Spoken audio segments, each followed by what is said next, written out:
108쪽. 108. 108. 108쪽. 거기 봐주세요. 자, 거기 베이비붐 세대 은퇴가 우리 그 삶에 미치는 영향 한번 봐야지. 나오고 있네.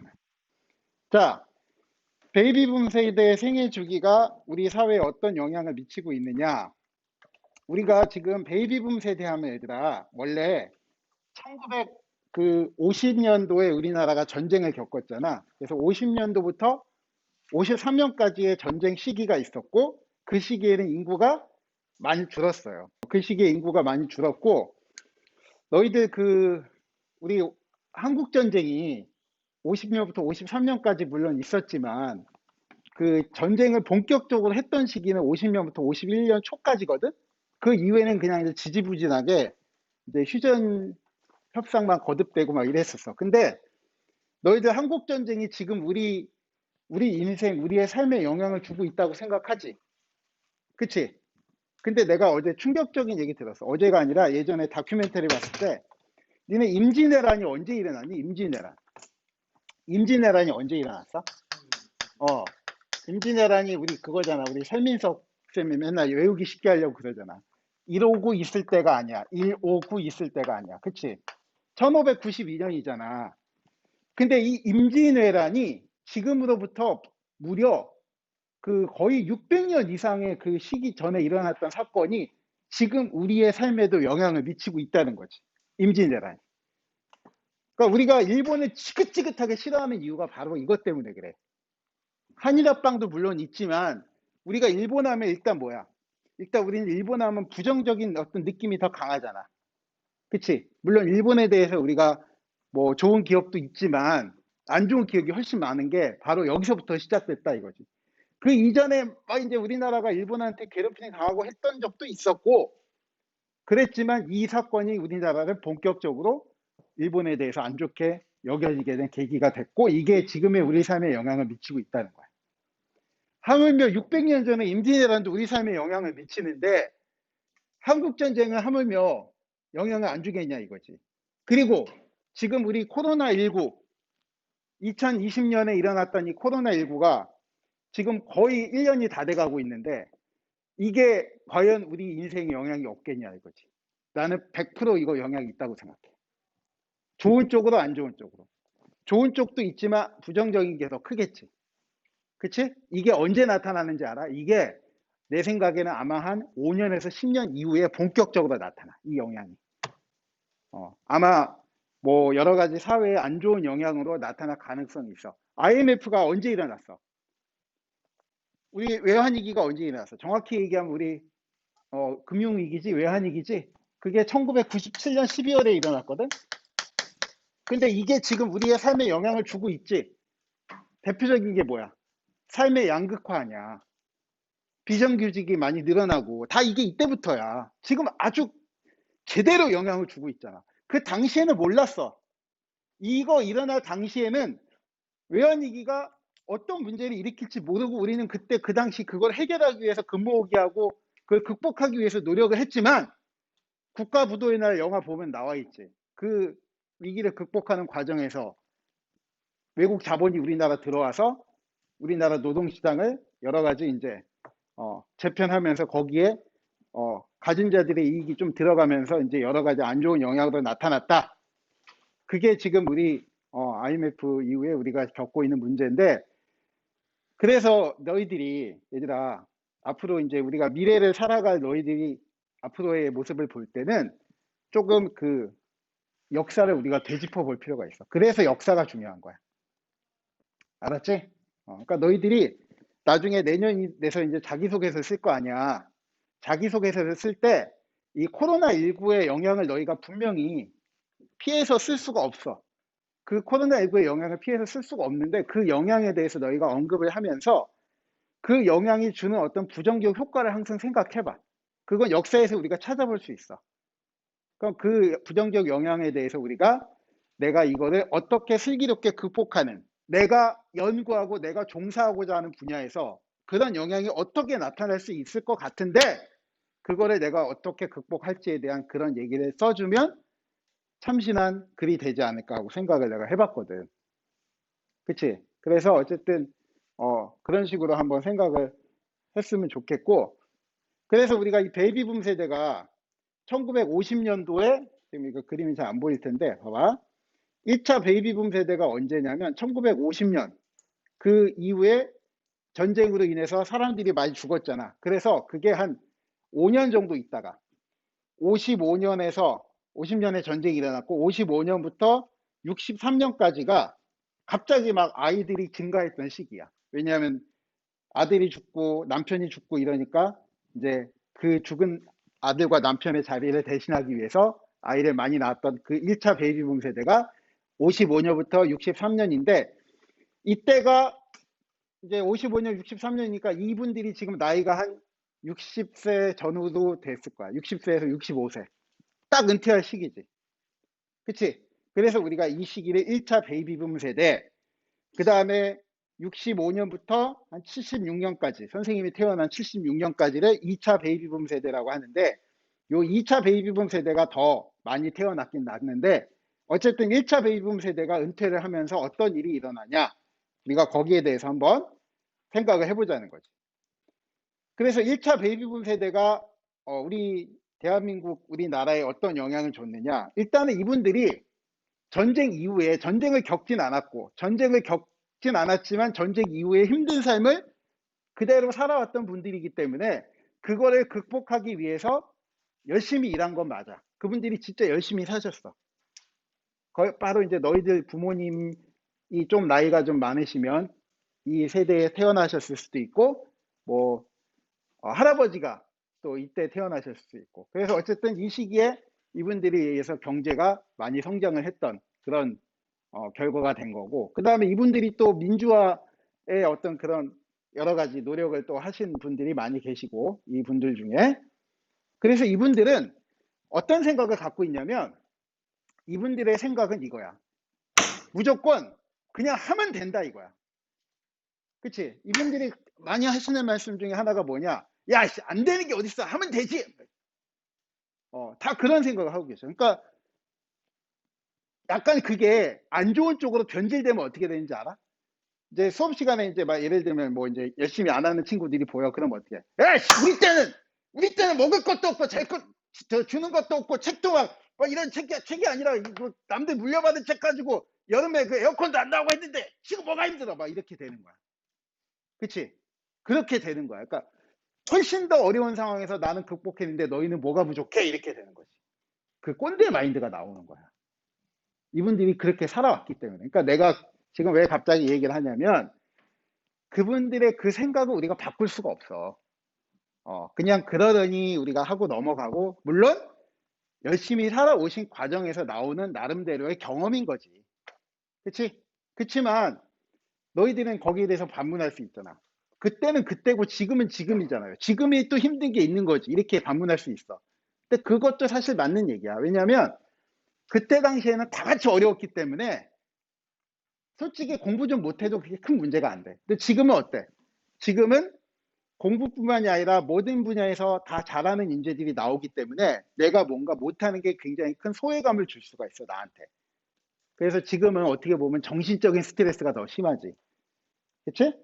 그래서 이분들이 지금 은퇴를 하실 나이가 돼서, 나름대로 이제 은퇴를 하면서 뭐 넉넉하게 재산을 비축해 놓은 분도 계시겠지만, 이분들이 또 넉넉하지 못한 삶을 사는 분들은 취업시장으로 나와서 구직 활동을 하면서 그게 청년들의 어떤 그런 실업난과도 맞물리면서 우리나라가 굉장히 실업난에 위기에 놓이게 되는 또 그런 상황이 되고, 이분들이 또 은퇴를 하니까 국민연금 수령을 하게 되면서 연금 수령을 하다 보니 국가가 그 연금을 다 대줘야 되잖아. 그러면서 재정난, 복지 부담이 증가하는 이런 문제도 나오고 있다는 거지. 그치? 그래서 우리 이 베이비붐 세대의 문제점, 베이비붐 세대가 거의 700만 가까이가 은퇴를 한다고 하는데, 이 사람들이 은퇴를 하게 되면 우리나라에 어떤 영향을 미치게 될지에 대해서 한번 우리가 이야기를 해봤어요. 알겠죠? 그래서 이런 것들도 우리가 좀 알고 있으면 좋겠다는 거지. 자, 이제 우리 그 탐구 활동은 그냥 그 정도로 해서 넘어가고, 그 다음에 우리 이제 새로운 단원으로 넘어가 봅시다. 새로운 단원이 아니라 사망으로 한번 넘어가 봅시다. 사망. 우리 지난 시간에 했던 그 유인물에 나와 있는 내용이에요. 이거 별로 큰 의미 없으니까 그냥 읽고 넘어갈게. 일단 사망이란 건 죽는 건데, 사람이 죽는 것이 우리가 그냥 숨을 멈춘다 이렇게 얘기할 수도 있지만, 법적으로 우리가 사망이란 거는 생전에 내가 갖고 있던 어떤 모든 권리가 없어진다를 의미하기도 해요. 이게 사망이야.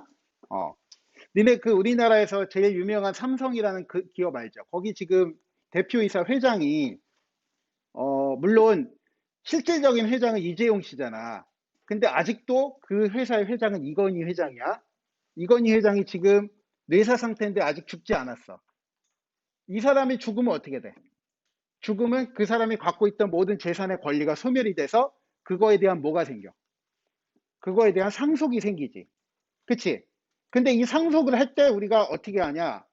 상속을 할 때 일단은 법적으로 뭔가 상속 그 어떤 기준을 이렇게 그 남기고 가면 문제가 안 되는데, 남기고 가지 않았을 때, 이건희 회장 같은 경우는 지금 갑자기 쓰러졌잖아. 쓰러진 지 지금 시간이 꽤 됐어요.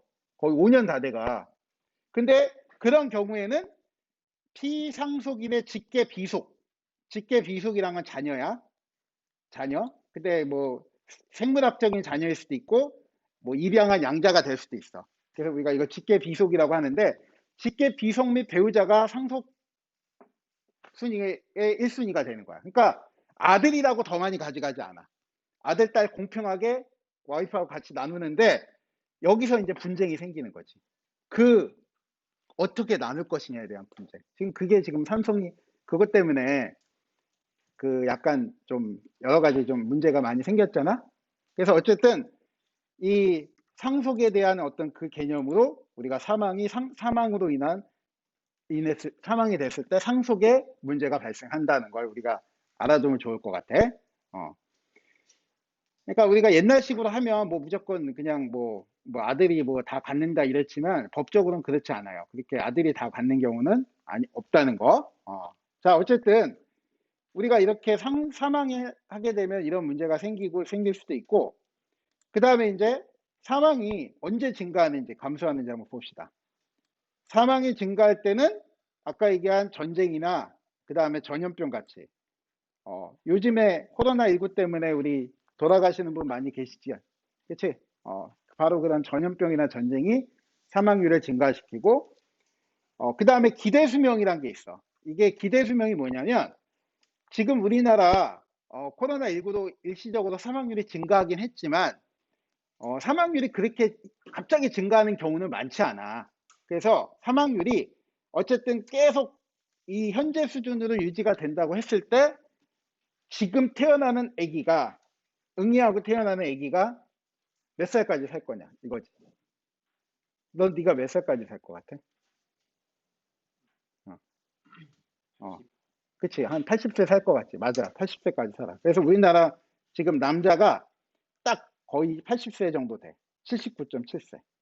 여자는 85.7세. 야, 이거 내가 했니 안 했니? 안 했지. 어. 왜 이렇게 말이 없어? 학교 와서 너무 힘들어? 그치, 학교 오는 거 힘들지. 야, 80세까지 살아야 돼. 80세까지. 지금 너희 아직 20살 안 됐잖아. 그러니까 니네가 지금 살아온 인생이 너무 힘들지. 그치? 근데 그걸 4번을 더 살아야 돼. 어. 그러니까 열심히 살아야지. 그치?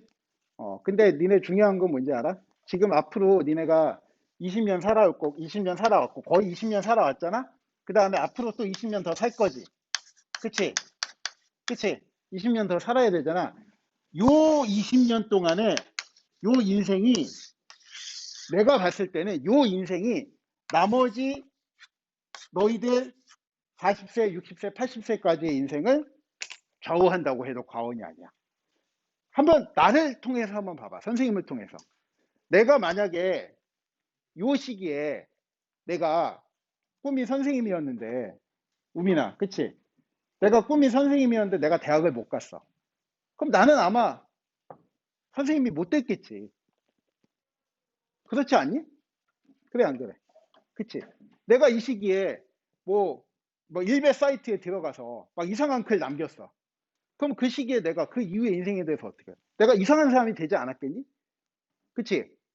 막 극단적인 뭐 특정 집단에 대한 혐오주의자가 되지 않았겠어? 그치? 그러니까 이 시기가 되게 중요한 거야, 너희들. 그래서 요 시기에 한 시간은, 이 시기에 한 시간은 무려 일주일과 같다, 뭐 이런 얘기도 있잖아. 이 시기에 1년은 10년과도 같다, 이런 얘기 있지. 그치? 그러니까 조금 고민을 많이 하고, 책도 많이 읽고, 좋은 거 많이 보고, 물론 뭐 공부도 열심히 해야겠지만, 공부란 거는 꼭 뭐 영어 수학만 하는 게 공부가 아니에요. 내 인생에 도움이 되는, 야, 스티브 잡스가 대학에 가서 제일 먼저 한 게 뭐야? 니네 그 2004년도에 스탠퍼드 대학에서 스티브 잡스가 연설한 그 연설 유튜브에 올라 있어. 한번 봐봐. 스티브 잡스가 대학에 가서 제일 먼저 한 게 자기는 대학교를 자퇴하는 거였잖아. 왜 자퇴했어? 이 공부는 내가 할 필요가 없는 공부라고 생각하고, 자기가 가장 먼저 한 게 대학에 가서 자기가 수강 신청했던 과목이 아니라 자기 전공이 아닌 다른 과목에 청강을 하는 게, 그게 가장 먼저 한 거였어. 그 청강을 했던 과목이 뭐냐? 서체에 관한 과목이야. 서체. 이제 애플, 니네 그 아이폰 쓰는 애들 보면 애플 같은 경우는 그 약간 광고에 들어가는 이런 서체가 되게 독특하잖아. 고유한 자기들만의 어떤 글자체로 얘네들이 광고를 하고, 그런 것들을 거기다가 광고에 집어넣기도 하고, 디자인이 되게 예쁘지. 그때 스티브 잡스가 그 과목에서 영감을 얻은 거야. 그러니까 너희들이, 내가 뭐 스티브 잡스 예를 들었지만, 공부란 게 나는 그런 것 같아. 내가 대학에 가기 위해서 하는 공부도 공부지만, 나한테 정말 필요하고 내가 정말 하고 싶은 거 하는 것도 공부인 것 같아. 그래서 너희가 그런 거를 지금 이 시기에 하는 게 가장 중요하지 않나라고 생각을 해봐요. 알겠죠? 그래서 진지하게 한번 고민을 해봐. 내 앞으로의 60년 인생을 나는 어떻게 살아야 할 것인가. 지금 이 시기의 고민이 너희를 더 좋은 사람으로 만들 거야. 그래서 여자들은 85세, 그치? 남자는 80세. 평균적으로 이렇게 산다는 거니까 이거보다 더 오래 살 가능성도 있어. 그치? 어. 그래서 우리가 이렇게 따지면 어때? 이렇게 따지면 여성이 남성보다 5살, 5살 더 많이 사니까, 우리 보통 노래 가사에 그런 거 있잖아. 뭐 그 이승환의 그 세 가지 소원이라는 노래 보면, 뭐 한날 뭐라 하냐, 뭐 같은 날 죽는다, 뭐 우리 생 마치는 날 한날 한시 되기를, 뭐 이런 얘기 나오거든. 근데 그게 솔직히 그렇게 안 될 가능성이 많잖아. 그러면 한날 한시에 죽으려고 하면 어떻게 해야 돼? 먼저 한 사람이 죽으면 이제 같이 거기에 순장하면 되는 거지, 그치? 어. 그 노래 가사가 그렇게 듣고 나니까 약간 되게 잔인하더라고. 그치? 어떻게 이렇게 한날 한시에 죽을 수가 있니? 사람이 그게 안 될 가능성이 많잖아. 혹 행여나 나중에 그런 약속 하지 마. 우리 같이 죽자. 어? 그거 되게 위험한 말이야. 그래서 이렇게 따지면 여학생이 남학생보다 5살 많이 사니까, 여자가 결혼을 할 때 어떻게 해야 돼? 남학생들 배우자 고를 때 어떻게 골라야 돼? 한날 한시에 죽으려면. 최정아, 잘 생각해봐. 지금 있는 여자친구는 너보다 더 오래 산다니까. 네가 지금 대학생 누나하고 사귀어야 너는 쓸데없는 얘기지. 그만할게. 졸린데 쓸데없는 얘기해서. 자, 그래서 어쨌든 우리나라는 이렇게 평균 수명이 80세에 육박하고 있다.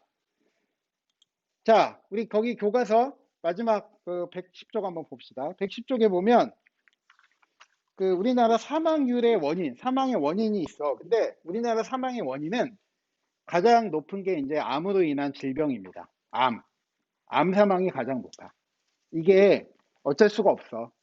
이게 뭐 우리가 담배를 많이 피워서 폐암에 걸리고 술을 많이 마셔서 간암에 걸리고 이게 아니라, 그런 것도 있지 물론.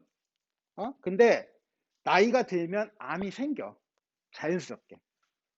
그래서 그 암이 젊었을 때는 안 생기다가 왜 나이가 들면 생기냐? 몸의 전체적인 그 우리가 몸을 그 예를 들면 나쁜 게 우리 몸에 들어왔어. 담배를 폈어. 그럼 담배를 피면 젊었을 때는 그 담배로 인한 안 좋은 것들을 이겨낼 수 있는 힘이 있는데 나이가 들면 그게 약해지니까 병이 생기는 거야. 그래서 너희가 젊었을 때 나쁜 거에 대한 걸 몸에 안 넣고 좋은 걸 많이 먹고 이게 중요한 게 나중에 나이 들면 이제 깨닫는 거지. 그래서 어르신들, 할머니, 할아버지들이 잔소리가 많은 거야. 뭐 이렇게 안 좋은 거 먹으면 뭐라고 막 하시고 이러지. 그게 다 이제 그런 경험에서 나오는 건데 어쨌든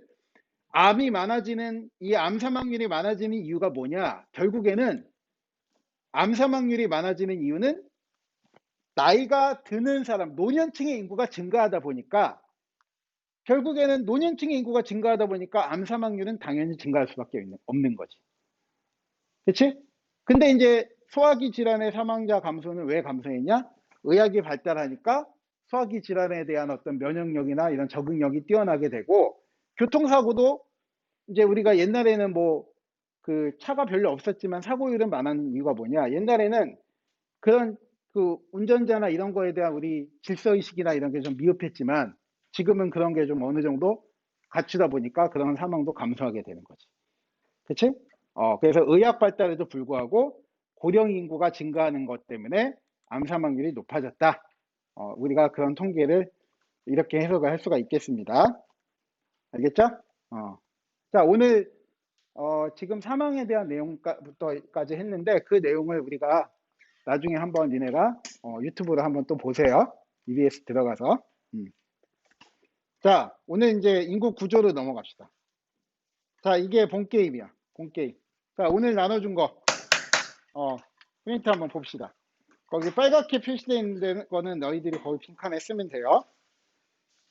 자, 인구 구조를 한번 볼 텐데 인구 구조는 우리가 그 이제 어느 그 국가 아니면 어느 지역, 어느 국가나 어느 지역에 그 지역에 사는 사람들의 어떤 인구를 우리가 이렇게 표로, 그래프로 나타낼 수가 있어요. 우리가 그거를 인구 구조라고 그래.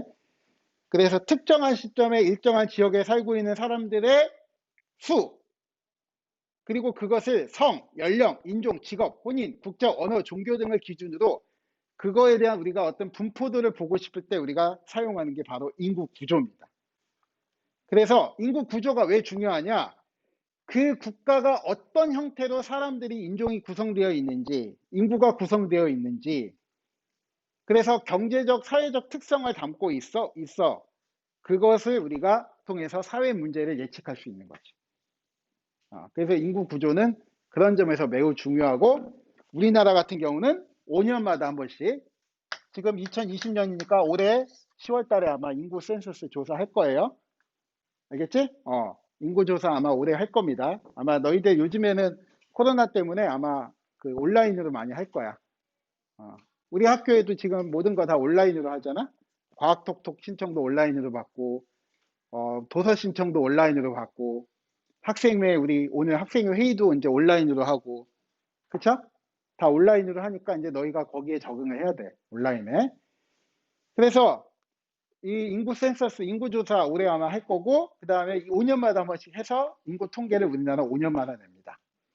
근데 우리나라 같은 경우는 5년마다 한 번씩이라도 하는데, 중국이나 인도 같은 나라들은 이거 할 수가 없어. 중국은 지금 공식적으로 인구가 얼마인지 몰라. 중국의 인구가 지금 뭐 15억이다 하는데, 이게 확실하지가 않아. 얼마인지 아무도 몰라. 인구 조사할 때마다 인구가 계속 늘어나니까. 그리고 중국이 우리나라 같이 뭐 이렇게 디지털화가 잘 돼 있는 게 아니잖아. 그래서 실제적으로 인구가 얼마인지는 모르고 인도 인구가 지금 12억이다 그러는데 인도 같은 경우도 인구가 지금 얼마인지가 정확히는 파악된 게 없고 그냥 추정치로 12억 정도 된다 이렇게 얘기해요. 근데 이제 인도는 우리 이제 인구 피라미드 보겠지만 인도 같은 경우는 인구가 이런 형태고 중국은 인구가 이런 형태야. 그러니까 이게 뭐고 이게 뭔지는 이제 바로 그 밑에 보면 나와 있어. 교과서 우리 111쪽에 보면 피라미드형 인구, 그 다음에 종형 인구, 방추형 인구 이렇게 나와 있는데 우리 이제 그거에 대해서 한번 봅시다. 그래서 우리가 성별, 연령별 인구 구성의 어떤 특징을 우리가 나타낼 때 많이 쓰이는 게 바로 이런 인구 피라미드예요. 인구 피라미드를 우리가 많이 씁니다. 자, 한번 우리 봅시다. 이게 각각 어떤 특징을 나타내고 있는지. 자, 일단은 피라미드의 해석을 우리가 봤을 때, 일단은 이 삼각형, 피라미드형의 인구 구조는 우리가 다산다사형이다 이렇게 얘기하는데, 이게 뭐냐면, 봐봐. 우리 인구를 나타낼 때 얘들아, 너희가 거기다가 한번 이렇게 선생님처럼 이렇게 한번 했으면 좋겠어. 이렇게 해가지고 이렇게 돼 있잖아. 그치? 이렇게 돼 있지. 그러면 여기다가 이렇게 해가지고 여기 15라고 돼 있지. 15. 거기 15라고 돼 있지. 15에다가 동그라미 하나 쳐봐. 동그라미. 15에다 동그라미 쳐보고 여기다 이렇게 해가지고 유소년층 이렇게 한번 써보세요. 이 유소년층이 바로 0세부터 15세 미만까지요. 그러니까 15세 미만이니까 0세부터 몇 세까지니? 0세부터 14세까지. 그러니까 이 14세까지 인구를 우리가 유소년이라고 해. 유소년 A. 알겠지? 그 다음에 65세. 65세가 요 65세는 우리가 보통 65세 이상이다. 그러니까 65세부터 너희가 사는 날까지. 그 65세 이상부터는 우리가 뭐라고 하냐? 노년층이라고 해요. 노년층. 노년층. 그래서 우리가 이걸 B. 오케이? 자, 그 다음에 이제 가장 중요한 인구가 되겠죠. 너희하고 선생님 다 여기에 들어가요. 자, 15세 미만이니까 여기가 15세가 되겠지? 15세부터 64세까지. 우리가 이거를 뭐라고 하냐? 청장년층이라고 불러요. 청장년층. 우리가 이거를 C. 그치? 그래서 우리가 A하고 B는 뭐냐? A하고 B는 우리가 비생산 인구라고 해요. 비생산 연령층. 그 다음에 C는 뭐라고 해? C는 생산 연령층이라고 해요. 생산 연령층. 그래서 우리가 이 C를 가지고 C를 분모로 놓고 A하고 B를 분자로 놓고 한 거에 우리가 뭐라고 하냐? 우리가 이거를 부양비라고 해요. 부양비. 그래서 부양비가 많다는 거는 그 나라가 인구가 그 나라의 국민들이 굉장히 짊어져야 될 부담이 많다는 거야. 부양비가 높다는 거야. 그러니까 쉽게 얘기해서 내가 100만 원을 벌었을 때 내가 그 100만 원에서 얼마가 공제되느냐, 그게 뭐 부양비라고 생각해도 돼. 왜냐하면 우리가 선생님 같은 경우 이제 월급을 받으면 거기에 빠지는 게 뭐냐? 건강보험 빠지고, 그 다음에 장기 요양보험이라는 거 빠져. 그 다음에 연금 빠져, 연금. 그치?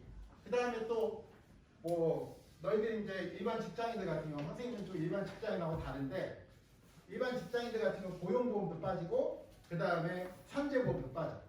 그래서 고용, 산재, 건강, 그 다음에 국민연금까지 우리가 그걸 4대 보험이다 그러잖아.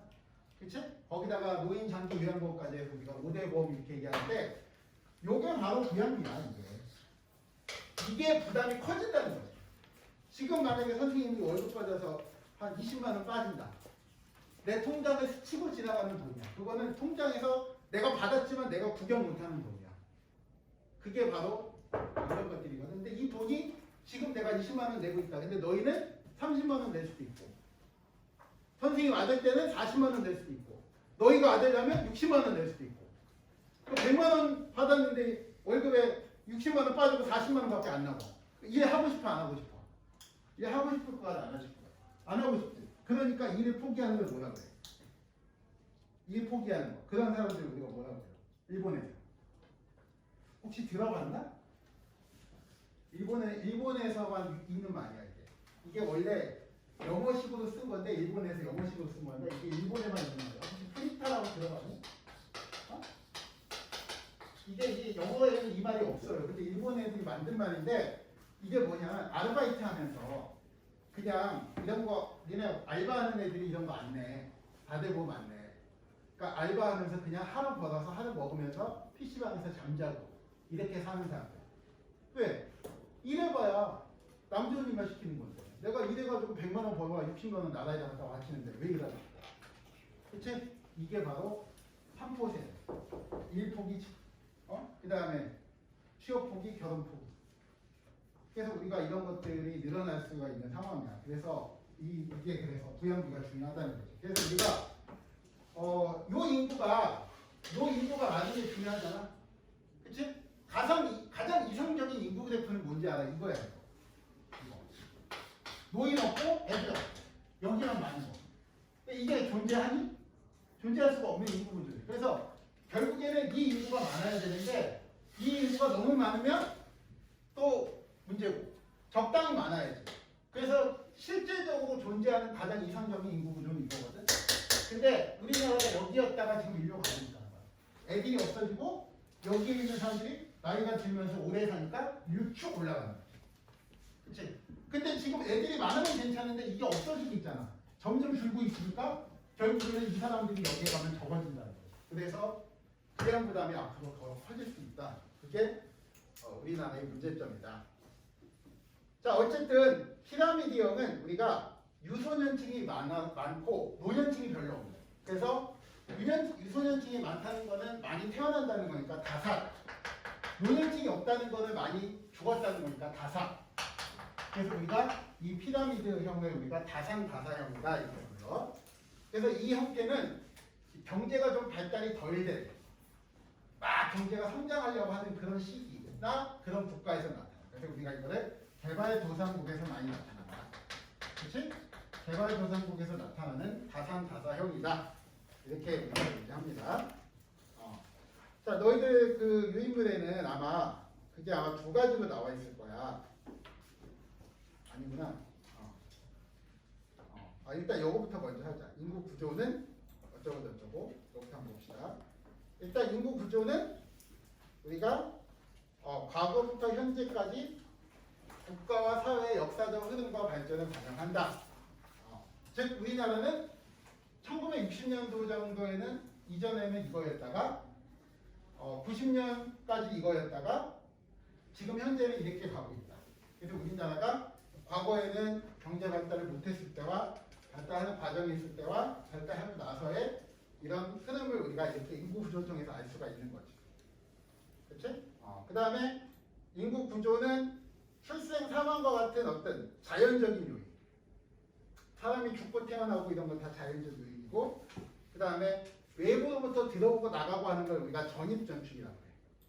우리나라는 이게 한 번 있었어.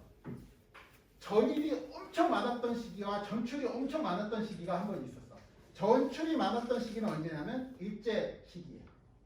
그때 우리나라 사람들이 다 중국이나 러시아로 이주했지. 상당히 많은 사람이 이주했습니다. 일본의 타락을 피해서. 전입은 언제 많이 했냐? 해방 이후에. 해방 이후에 진짜 막 거의 게르만 대이동같이 들어왔어. 우리나라로. 상당히 많은 인구가 우리나라 들어왔습니다. 그래서 그 시기에 우리나라는 한 번 정도 각각 한 번 정도 전입 전출이 있었고, 그런 요인에 의해서 인구가 많이 성장을 했던 시기가 우리나라 역사적으로 있었습니다. 전 세계적으로 인구가 국가마다 조금씩 시기별로 차이는 있지만 이러한 과정을 거쳐서 인구가 변화한다는 건 이건 전 세계적인 공통적인 현상이야. 개발이 덜 됐을 때, 개발도상국일 때와 미개발 국가일 때와 경제가 성장하는 시기, 그 다음에 성장하고 나서의 시기가 어느 나라는 다 이러한 과정을 거쳐서 나타난다. 그러니까 우리나라 지금 여기에 와 있다는 건 뭐야? 이제 우리나라도 어느 정도는 발전에 거의 막바지 단계에 와 있다. 이렇게 볼 수 있는 거야. 선진국형이다. 우리는 이렇게 볼 수 있는 거지. 자, 그래서 그 교과서에 있는 이 그래프가 바로 그걸 나타내고 있고, 종형 같은 경우는 종형은 우리가 소산소사형이라 그래. 왜 소산소사냐면 이거보다는 적게 태어나고, 그치? 그리고 죽는 사람도 적어지니까 이제 적게 태어나고 적게 죽으니까 소산소사형이다 그러고, 평균 수명이 많이 길어져 있는 형태. 그 다음에 요거는 방추형이라고 하는데, 방추형은 우리가 이제 이거는 일부 선진국에서 나타나는 어떤 형태지만 이거는 인구 감소형.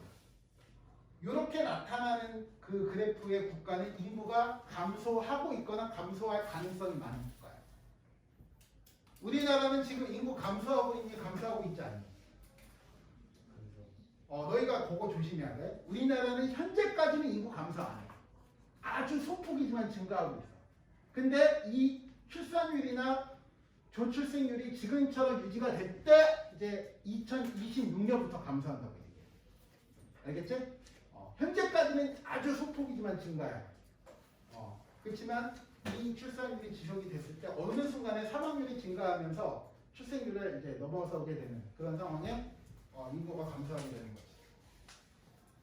자, 어쨌든 얘들아 그거에 대해서 우리가 좀 잘 알아두면 좋을 것 같고, 너희들 이제 인구 구조의 변화까지 했고 이제 인구 변천 단계로 우리가 들어가야 되는데, 그거 하기 전에 그거는 다음 시간에 하고 인구 변천 단계는 다음 시간에 하고, 어디를 보냐면 잠깐 오늘 그 마지 교과서 뒷부분에 가면 116쪽에 요거만 하고 끝내자. 알았지? 자, 거기 빈칸에 좀 니네가 좀 그림 좀 그려 놓으면 좋을 것 같아. 뭐 어려운 그림은 아니고 그냥 요거 똑같이 그려 놓으면 돼. 자, 아마존강 유역의 인디오 사회에서는 어떤 인구 그래프가 나타날 것인가? 피라미드형일까, 종형일까, 방추형일까? 뭘까? 피라미드. 왜? 개발사. 그치. 원시 사회. 아마존강 유역에 사는 인디오들은 피라미드의 형태로 나타나요. 그치? 그러면 파키스탄은 어떤 형태일까? 파키스탄도 피라미드 형태이긴 한데, 요걸 내가 이제 다음 시간에 할 거예요, 얘들아. 다음 시간에 내가 요걸 할 건데, 인디오 같은 경우는 다산다사의 고위 정체, 그러니까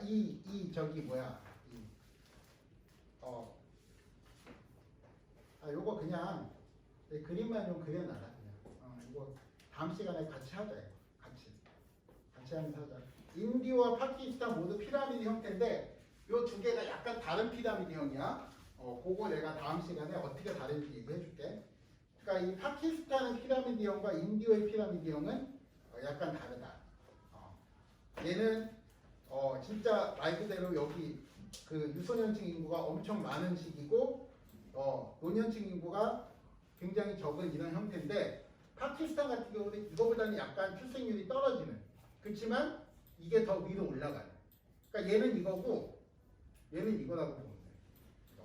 이렇게. 내가 약간 좀 안 보여.